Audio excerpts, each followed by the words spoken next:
Welcome to the Brothers Random Show. My name is Travis. I'm Michael. And we are two ordinary brothers discussing extraordinary ideas and some random shit. So the topics on this show range from theology, masculinity, movies, philosophy, books, pop culture, and many other subjects. We often talk about the people we admire and the wisdom that they share, people such as Dr. Jordan B. Peterson, who we believe is the sage of our time. And we're back, Michael. We're back talking about Exodus episode 4. And this episode, and we've been kind of walking through a commentary on these Exodus episodes. During this episode, most of everything they talked about in this episode was the plagues. I didn't feel like there was like a most valuable player in this episode. Mm-hmm.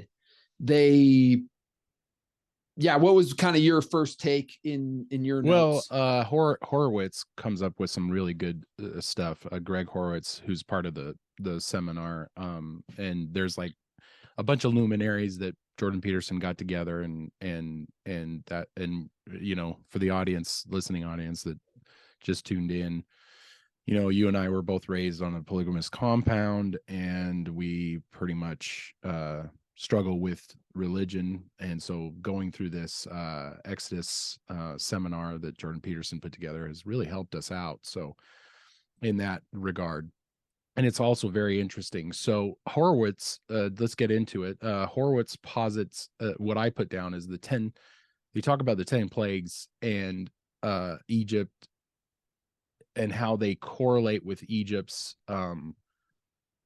gods. Yep. Which I find, which is the first time I ever heard this. I've never put together that like what is it, there's a couple of different gods. Like one god is representative of frogs or something like that, and that's why there's frogs. That so it's kind of like God is waging war against the Israelite God is waging war against the Egyptian gods, and there's multiplicity of Egyptian gods. There's just tons of them. And I think this was pointed out at the very beginning of this story.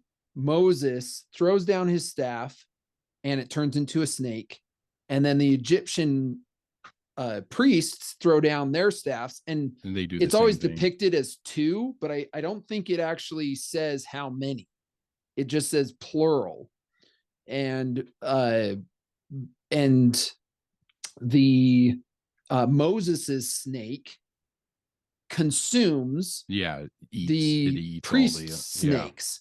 So this is foretelling in the story, literally just in the story. This is foretelling what's going to happen, right?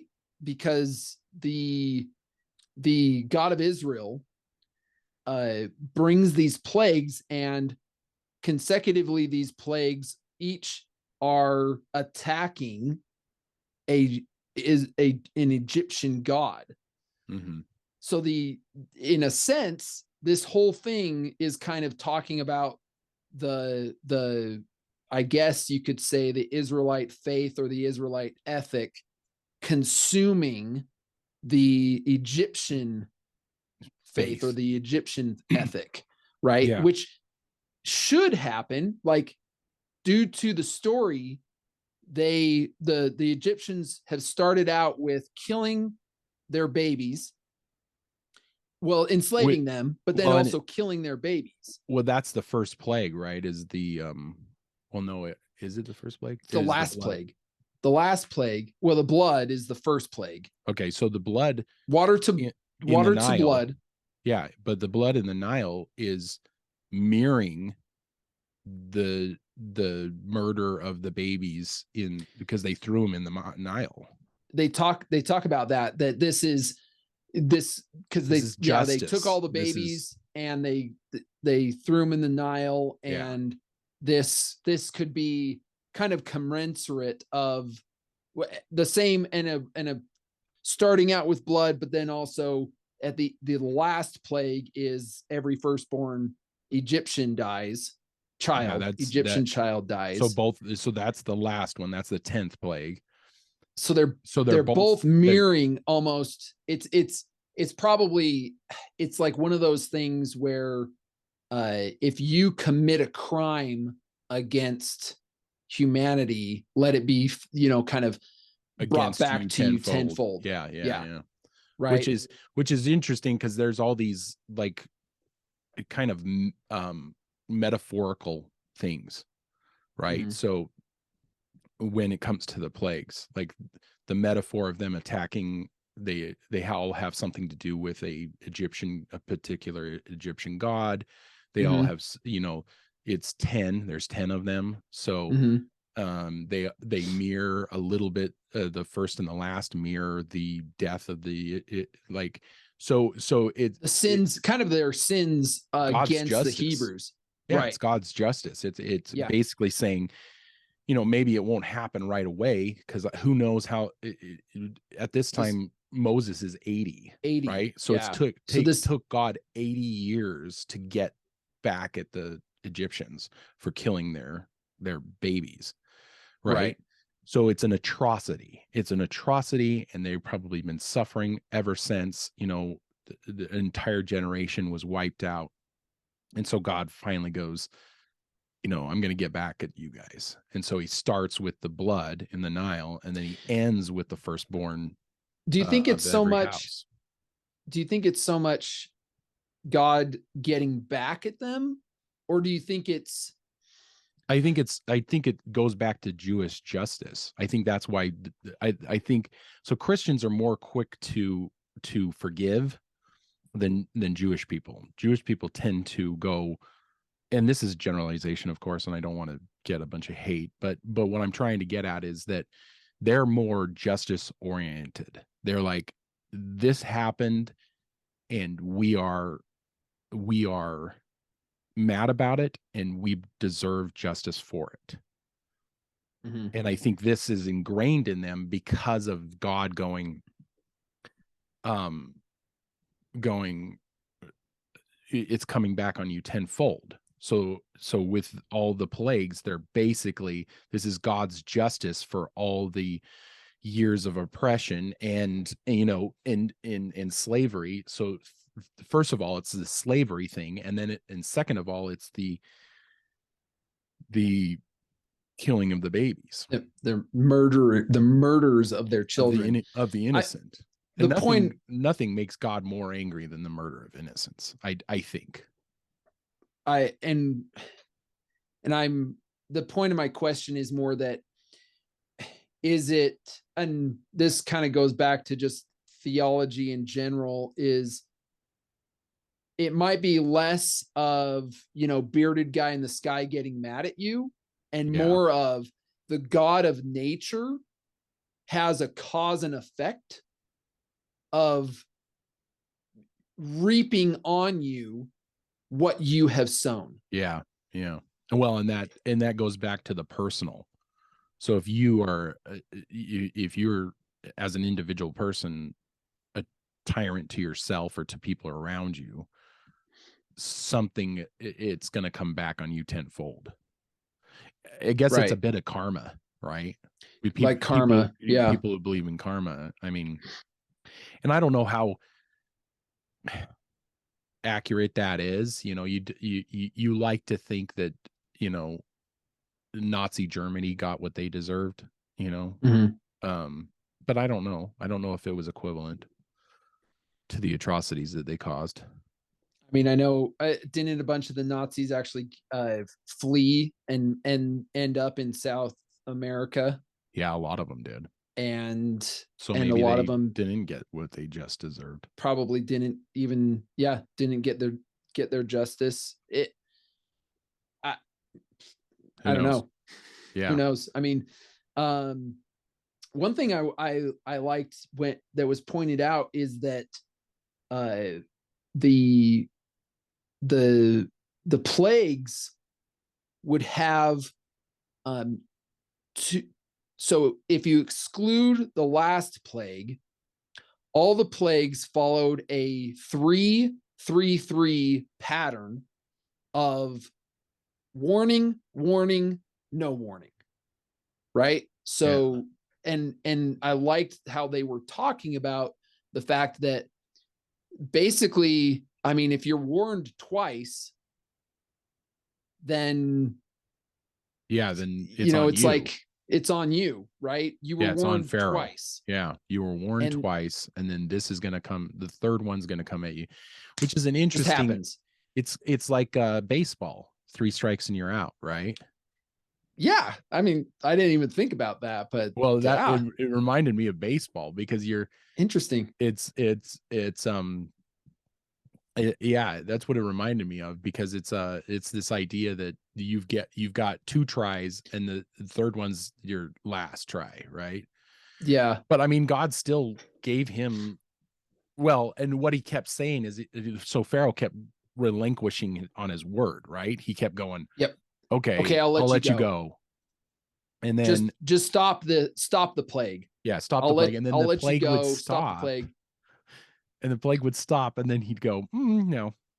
And this is also what's interesting is they talk about this. This is also what happens with human beings, is we do this, like if we have really bad habits, we keep doing the bad habits, and then we're like, okay, and you pray to God, I promise I'll stop this time, and then you just don't.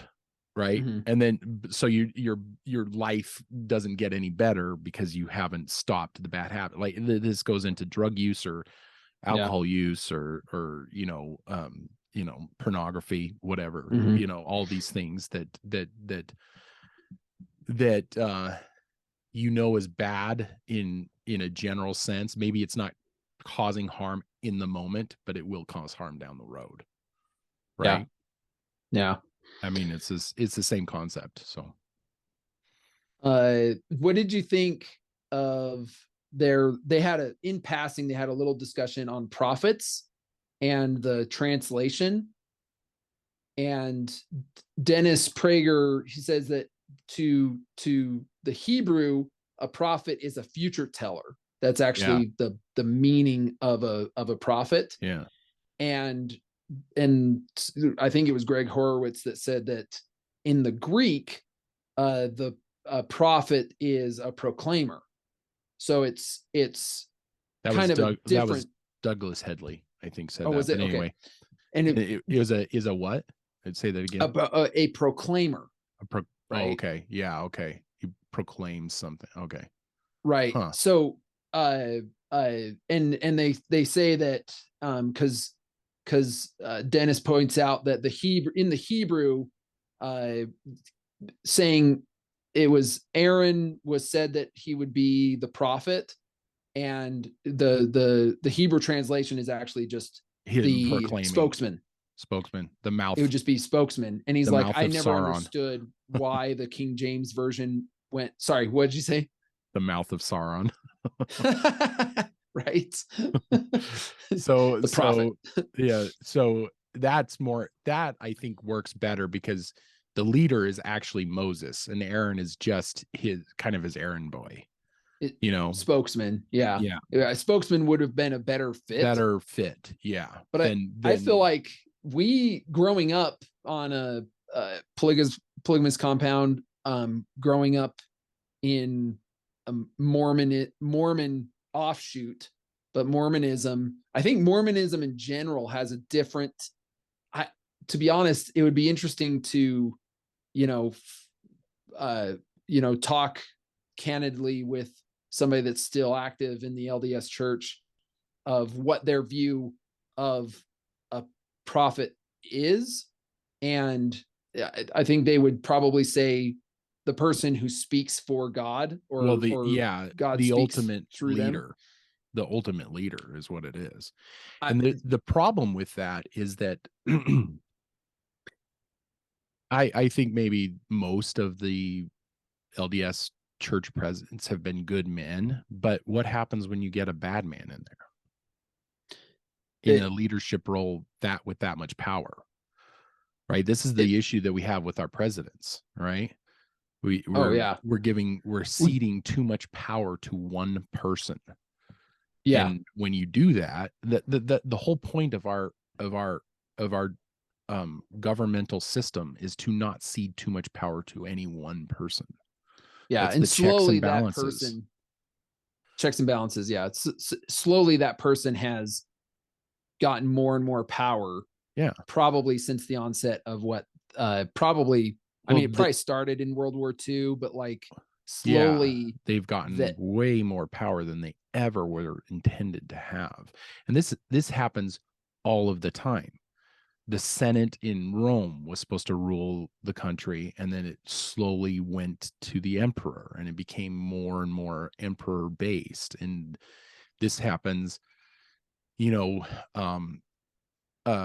story of David is that he starts out as a great man, a good man, and then he just, with all the power and all the resources and he becomes bad. He, and he wants, Bathsheba for himself, and that's what the problem is with absolute power, right? It corrupts absolutely. Yeah, exactly. Yeah. But there was some this is also what I found really interesting, is that the line, "Let my people go so that they may worship me in the desert," this idea that freedom is not whatever you want. Freedom still has limitations. Jordan Peterson talks about this in the seminar. He says when you play a game with somebody, there are limitations to it. There are rules to the game. If you don't have rules, then it's not a game. You're not playing anything. It's just chaos. And he's like, and too many people nowadays think that freedom is just being able to do whatever you want. And that's not true. You are still limited by the amount of rules or laws that you have.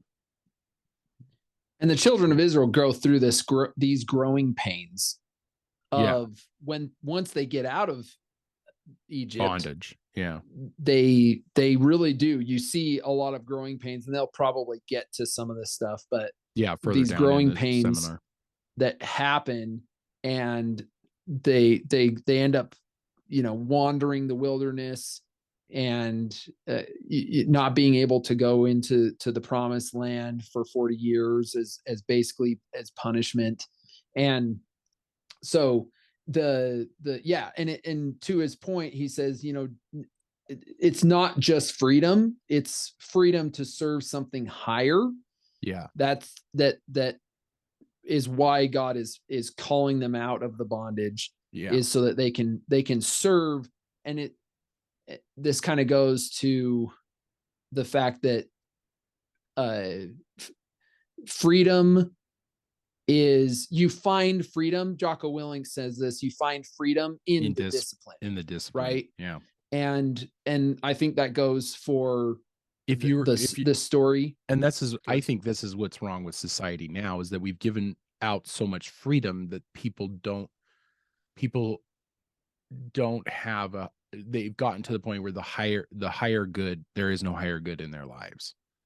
If it's all internal and not external, if it's all just about me, then this is why there's this uptick in suicides in our country. There's a huge uptick in teenage suicides now, and COVID kind of pushed all that, like just amplified that to the extreme. So if you don't believe in anything, and you believe like the BS of the world is going to end in 10 years, because of climate change and all that, and then what do you have to live for? And if you don't believe there's a God, you don't believe, so you become depressed, and then nihilistic, and then suicidal. And that's where a ton of people find themselves right now. There's so many bad things that have resulted as this idea that freedom is absolute freedom and chaos. And I think this could be also, people find meaning in life usually by finding something higher than themselves to serve, right? Yes. And it's family, it's community, it's or on the other worship. end, it's activism, right? Yeah, on the other end, it's activism. Yeah. So if you don't have anything like that, some of these kids coming up now will link themselves onto activism, To a and cause. that becomes their religion, right? Yeah. That becomes the higher thing But that it they can ultimately serve. becomes an empty religion, right? Because if you are secular and you don't believe in a life after death, and all you've got is the cause of the time. Let's pick a cause. Global warming. Global You're warming. gonna work against that. Yeah. And that's become your cause. And then you have all these experts telling you, oh, but your efforts are so minuscule, they're not making any difference, right?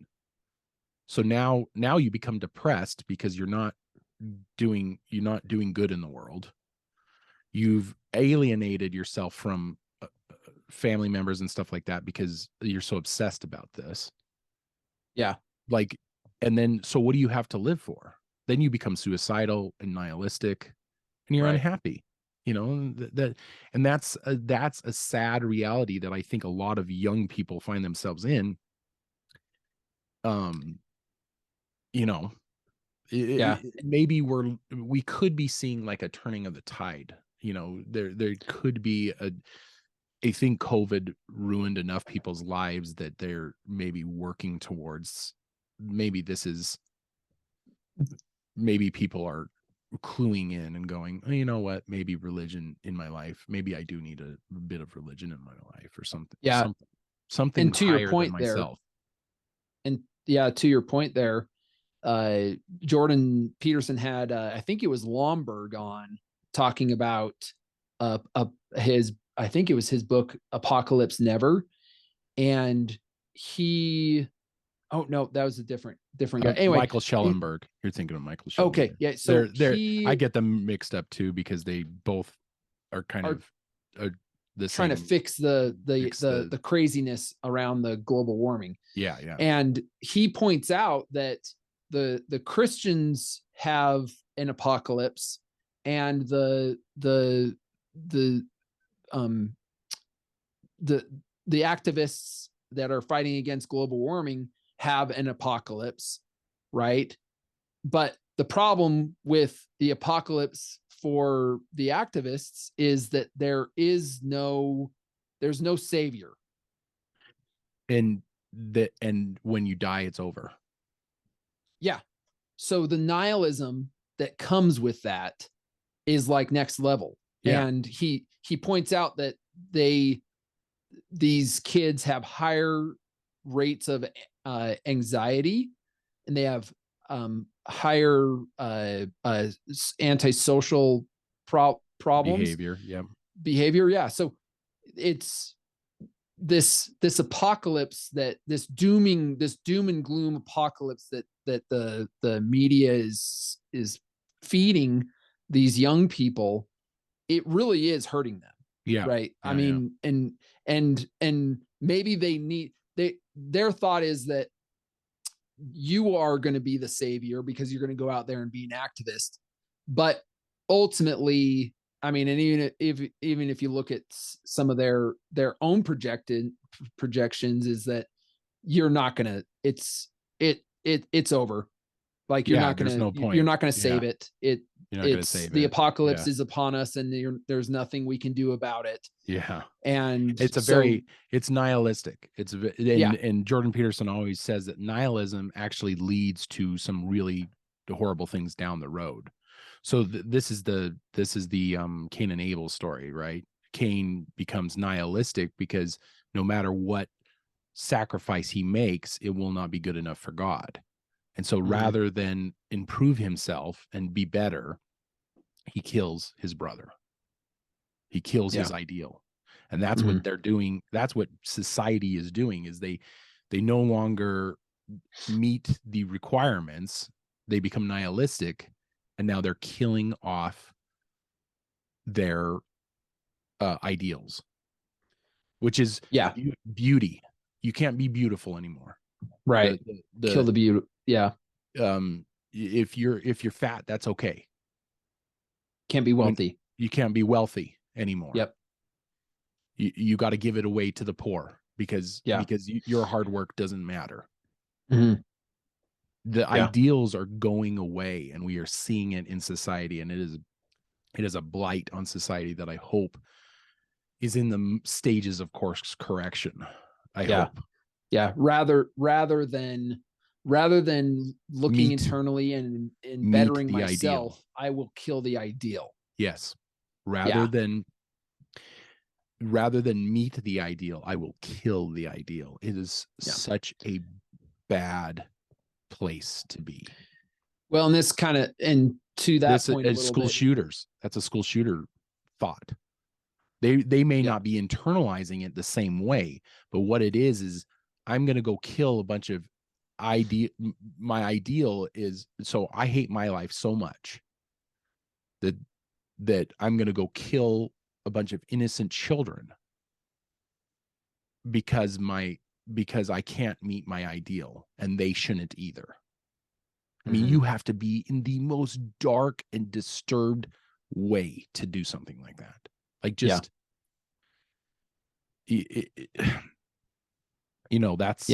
that's what's it makes me sad to think about, really. So maybe we can move on from that. Well, to the point of the Christians have a savior, and the global warming, or the activists for global warming, don't have a savior. Think about it, and if you think about it realistically, the savior that the Christians or the believers have is a perfect person, right? Yeah, it's the ideal. So that's the ideal, right? And so we're always striving towards this ideal to be perfect, to be better, to be perfect, but also that perfect person, that perfect being will save us. And it's something we can't achieve ourselves. So the struggle to get to that point, the continually going to the ideal, is what it is all about. That is life. That is what life is about, is trying to be better than you were. That's and the ideal is, and since we have Christ or God as the ideal, and we're always trying to be like them, and that's what we have as religious people, where secular people who are all about their Instagram post or whatever, they don't have that. Well, I guess moving on that, what did you think of Jordan Peterson talks about the staff of Moses? Oh, this was, he talks about how the stick was our first tool. So evolutionarily, the stick was our first tool, really, if we're being honest. Primates, and with primates, and I found it interesting that Paggio talks about that early adoptions of Christ, or adaptations of Christ healings, would have him, he had a staff in his healings. And Jordan Peterson is talking about the staff being this kind of extension of us and of doing things. And Moses has the staff throughout, and they even talk about in modern portrayals of things like Gandalf, or even of Harry Potter. Harry Potter's got Harry Potter has a wand, right? It seems a little, and they talk about how it seems a little bit more weird that somebody wouldn't have something that they do the spell, or do something Well, with. it goes back to an archaic belief in tools. Humans have used tools since we became what is it, Homo sapiens or whatever. Yeah. When we started upright, we started using tools. And so the idea that power doesn't just come from your hands. I mean, I don't know. They discuss this. Why didn't they just say it came from his hands? Yeah. Well, because it's a primordial idea that we've always used tools. So why wouldn't we use a tool to use power of some kind? Like a wizard, or with a wand, like a witch, or fairies had wands and stuff like that in our myths and all this kind of stuff. So it's a primordial thing, just saying, well, we as tool users, maybe it's something in our brains that say, well, we can't really envision ourselves just using our hands as the only thing. There must be an extension of some kind, and that goes to the rod. And and it's in everything, like a rod, a sword, a wand, Yeah, the tool. So he talks about who's the guy that is the screenwriter? Horowitz. That's Greg Horowitz. Greg Horowitz. He talks about how Lucas and Spielberg would sit there and talk about, we got to have him have a weapon, but the weapon has to have kind of its own, and his hat kind of have to have their own personalities. Yeah. And and I found that so fascinating because as humans, we basically evolved together with using tools. And so in our culture and the entertainment that we watch, like the couple different swords that Aragorn uses in Lord of the Rings are kind of their own kind of entity. The King Arthur's, they have names. They have names. Yeah, King Arthur's the Excalibur is its own, really technically kind of its own like character in the story, right? But it's something that, and a sword, really, if we're being honest, a sword is a metal stick. It's just an extension of and it's meant for violence, essentially. And so is a stick. But a stick can also help you walk. So there's so many other things. This is a bit of a tangent, but I had this thought not too long ago. What if you made a short film about Indiana Jones' hat from the hat's perspective? Because it kind of has its own character, and it kind of like gets lost a lot and then gets grabbed again, and stuff like that. It's just a funny thought that I had. Fun. That's cool. But the whole idea of the sword and the stick and the rod and the wand, I think it's a primate thing, because we started so early making, like our whole existence started when we started making using tools, and we probably co-evolved. Yeah, like it was a co-evolving where we now, and we've adapted to it fairly well, in the fact that like we can drive cars and like have a pretty good understanding of like the radius of our vehicle, and right? And the driving, our hands are using a tool to navigate. I mean, just thinking about that is like it's such a weird, and we're the only species on this planet that is able to do that, right? That they've some animals will use tools, but some primates, I think, mostly. But primates mostly. I think elephants sometimes will use tools, stuff like that. But the fact that we're, what is it, ambidextrous or not dexterity. Like Yeah. we know, like when you're using a controller when you're playing a video game, you know, it takes some getting used to when you're first starting out, but after a while you just become integrated with it to the Yeah. point where you're not even thinking, and it's subconscious, you know.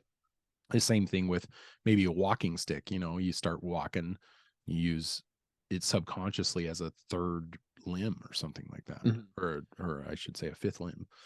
So Yeah. anyway, it's a really interesting idea that they come up with. Uh uh I like the idea that a tyrant is subject to God's will. Freud keeps Pharaoh keeps relinquishing his word. He keeps telling them that they can go, and I think we covered that, didn't we? Yeah. Another thing that they talk about was the strengthening or the hardening of Pharaoh's heart in order that Pharaoh had his will intact. Yes. And So this is a concept that all Judeo-Christian values believe in, is that God wants voluntary obedience. mm-hmm. He doesn't want forced obedience. Yeah.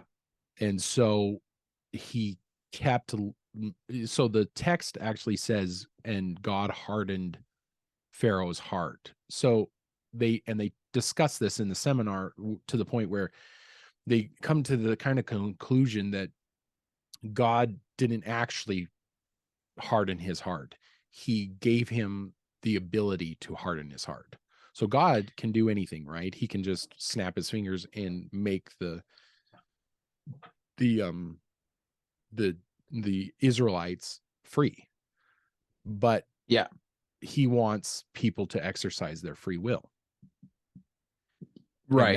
And that's what where that's where they talk about it. Yeah. yeah. Is that this is This is Pharaoh's test in essentially exercising his free will, right? Right. Yeah. Because he has the ability to say, letting the people go and letting the Israelites go, and an omnipresent or an omnipresent God has, if we're honest, has the ability to make Pharaoh do whatever he wants him to do. Right. It's just like, you know, he just could have, I don't know, killed him or whatever. Yeah. Or, gave him a heart attack, or forced whatever. Forced him to free the Israelites. But there's this back that would and be forth against his free will. And and they mentioned that even tyrants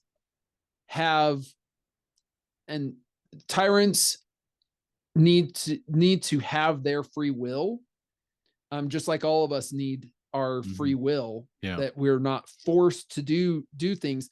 Now this goes to, when there's a tyrant, there needs to be somebody that stands up to the tyrant, right? And they that's both Moses. And that's Moses. So they both need to have their free will, so that God just doesn't he's not just step in forcing force it to happen. Now, and this kind of goes back to Ben Shapiro was asked on the Lex Friedman show. He said, "Why does God allow bad things to happen?" Kind of, I'm paraphrasing. And Ben Shapiro said, "Well, God doesn't allow things to happen. Bad things happen because of man, and God just lets man exercise his free will." Yeah. Which is hard to concept for people to get, I think, because they are always going, this is what an atheist would say, is like, why does, and we've talked about this before, why does God allow somebody to die a horrible death in, the Congo, or, African Congo, a child or whatever, an innocent, and here in the States, somebody's gonna, we've used the example of the housewife who says a prayer to find her keys. Why, how is that God not a terrible God if he's just doing that. But the point is that free will needs to be integrated into us. God has, again, we go back to the rules. There are rules to society, laws, and God has laws and man has laws, and sometimes they correlate, whatever, but they're basically rules within.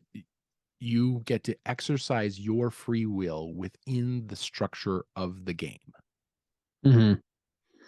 That's freedom. That's true. That's what we as human beings need. And that's why the United States is the best government setup in the world, the Constitution and everything, because it delegates power between three branches of government, and it basically gives people these rules, the laws of the land, to follow, but doesn't crush their freedom, doesn't Mm-hmm. crush their will to, or their ability to do better. It gives them the voluntary obedience. It gives them the chance to do that. Yeah. You're free, but within these parameters. Yes, you're free. You know, not stealing people's stuff. Yeah, not killing people. You can't kill within people. these parameters. You can't. So it can't just be everything you want. It has to be voluntary obedience through law. Mm-hmm. Right. So, and that's what they posit this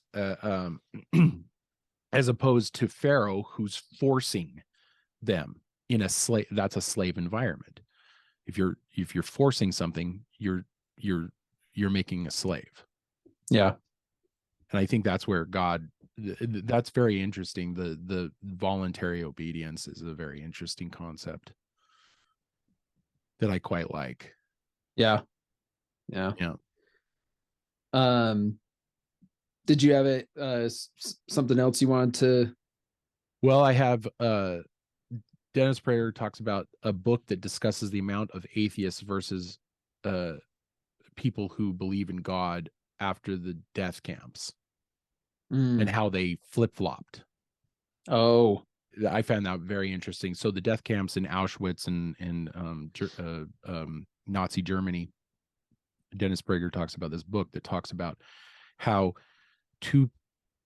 you would have an atheist who went into the death camps and a Jewish religious person, and they went in and the same amount came out, but they had flip-flopped a lot.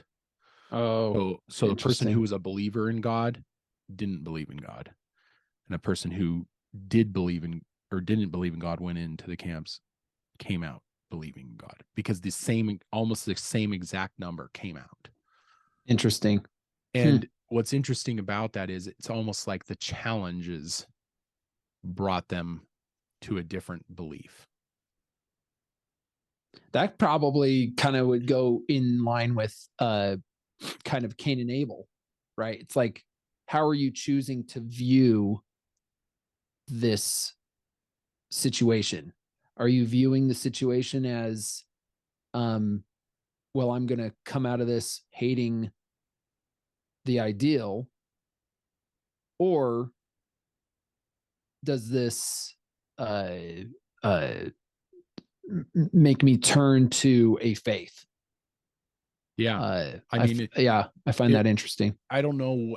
It's hard to say for yourself when you've never faced anything that horrific, and they talk about Viktor Frankl's book a little bit about purpose, the logos therapy of having a purpose. And the people who died in Auschwitz were the ones that didn't have a purpose. They stopped believing in their purpose, and I find that interesting what Prager had to say, because it makes you wonder, if you were faced with those kind of horrific things, would you change your belief?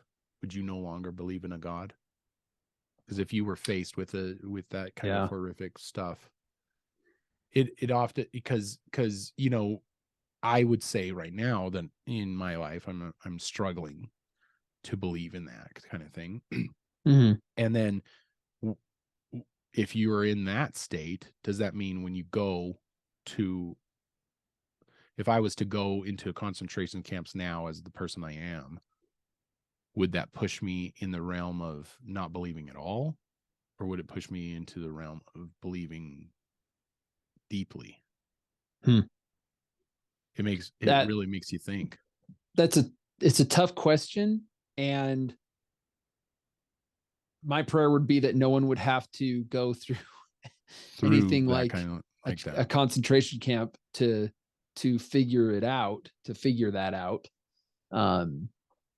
Because I mean that, yeah, From, just from your voice to just God's ears, hopefully that doesn't yeah, end up happening. hopefully never, right? Yeah. And I mean, I'm sure it's probably the same. Like, you could have somebody has a family member that starts going through cancer who like that rekindles their faith, or that pushes them uh, across the edge to, well, if there is a God, then I hate him, kind of thing. Yeah. So Well, and yeah, I've heard that's that tough. before. Yeah. Yeah. What's that line? There's a line from a movie like that. Oh yeah, it's the Punisher with the Punisher that was made in the early 2000s. I can't remember, with Ray Winstone. Mm-hmm. He goes, I absolutely believe in God and I hate that motherfucker. Really? I Yeah. don't remember That this. was from that movie. And I was like, whoa, that's, yeah.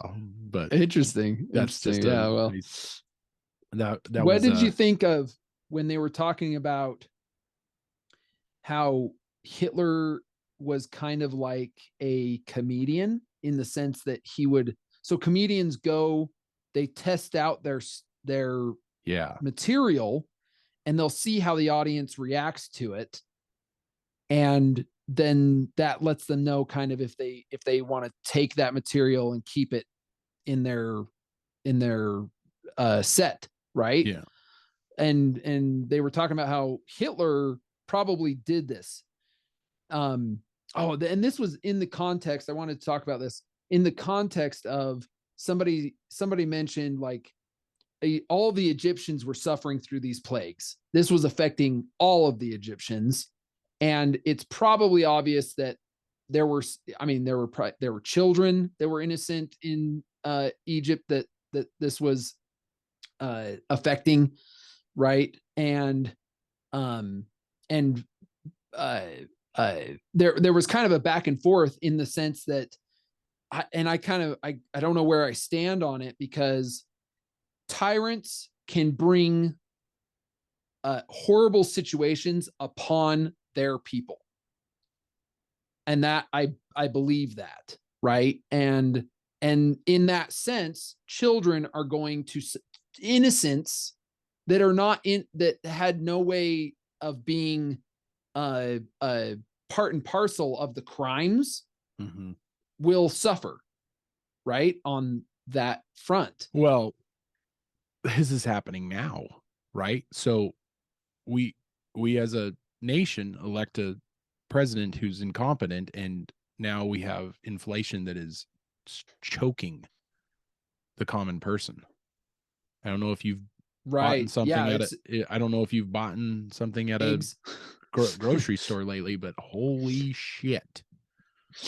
I mean, we're seeing this happen now because, and the innocent, like people Yeah. who didn't vote for him are children, and the half the country that didn't vote for him are reaping the benefits, or the what do you call it, the horrific stuff that's happening to Yeah. us now because of this guy. So yeah, that's an interesting idea about the tyrant Brings also on pain, so brings can on, bring yeah. on the plagues onto the people.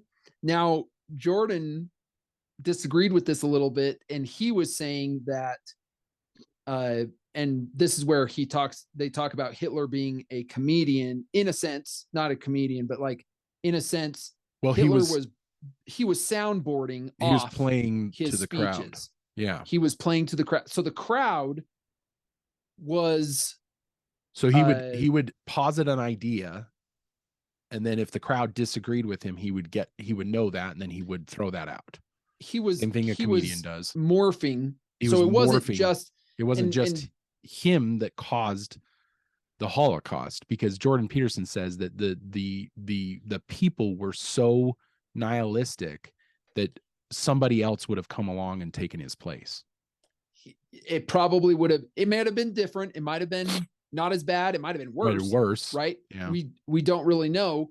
I mean, and if we're honest, it possibly could have been way worse, because Hitler did some leadership horrible things that helped demise his regime. One was invading Russia when Russia was an ally with them. Yeah. And he broke that treaty with them. And it was a stupid move. It was probably his stupidest move. So if somebody else had been in there, it's possible it could have been worse. That's just what I'm saying. Yeah, maybe they could have allied with the Russians and then made it worse. You know, they would have. Yeah, Russia, Japan, and them, and now, and then you know, taking out Europe, and then once the Americans be speaking German instead of English. I mean, and I've heard this said before, but once America got involved, the likelihood of them winning was probably not great. Yeah. And it's been a little bit since I've, brushed up on my World War II history. Anyway, the point being that Hitler was a sounding board for a nihilism that was within the people. And Solzhenitsyn says that one man that stops lying can bring down a tyranny. Yeah. And the idea is that the people weren't at fault themselves. The tyrant can bring on hardships and things like that, but the people, and in this context of the plagues are happening to all the Egyptians. Well, the people, and they were dishonest themselves. That's what Jordan Peterson's point was, is that the dishonesty is what brought about Hitler. And the same thing for Pharaoh. Like, he's saying that he didn't believe that the Egyptians themselves were, he didn't believe that the innocent people were just kind of lumped in with everyone else. Mm-hmm. But at the same time, if they had had a few people who weren't lying about the whole idea that slavery is wrong, then maybe there would be no need for a Moses. Maybe if the people had gone, we shouldn't be, it's the same thing with Nazi Germany. If people were saying we should not be terrorizing the Jewish people because it's wrong, if a few people had done that, then we wouldn't have seen the atrocities that happened, right? Yeah. I mean, and there are stories, Valkyrie, or is it Valkyrie? Yeah, Valkyrie. I mean, Cruise, stories of people that were trying to fight back. See the writing on the wall that Hitler was a bad dude and trying to stop him. But overall, Hitler was crazy. He was horrible, but he didn't do it on his own. He didn't. It wasn't just on his own. Yeah. So you can't just blame him for it. You can blame the nation at the time. Yeah, and I mean it's a perfect storm, because the Treaty of Versailles, is that the Treaty of Versailles, kind of hamstringed them. It hamstringed them. Yeah. this was a string along of things that happened, and that Treaty of Versailles made the German people have a real tough time of it. Yeah, they discussed this in the seminar. The repression of Christianity started very early, and if they hadn't done that, because Christianity, for everybody that has problems with religious Christianity, it and Judeo Christianity, I would also put the Jewish people in there, is they value the individual. And Nazi Germany happened because they became a collective and not individuals. They stopped caring about an individual and only caring about the party, the Nazi party, the Nazi party. You must obey the Nazi party, that kind of thing. Yeah. That's how it happened. And they didn't care about the individual. And when that happens, we should be very concerned. And that, I think, that's happening in our society now, is they don't care about, people are pushing up against the individual. So you are only a member of your tribe, right? Yeah. You're a group. You're a group. You are a Republican, you are a Democrat, you are a white, you're a black. Yeah. It's It's not all a good group. place to be in. It's not a good place to be. Final thoughts? No, I think that was good. Yeah, that was fun. I enjoyed the episode. We'll continue on as time goes on. We get to them when we get to them. Yeah, we get to them. We'll continue on with these. So, Michael, you want to share the socials? Yeah. So, I mean, at the Brothers Random at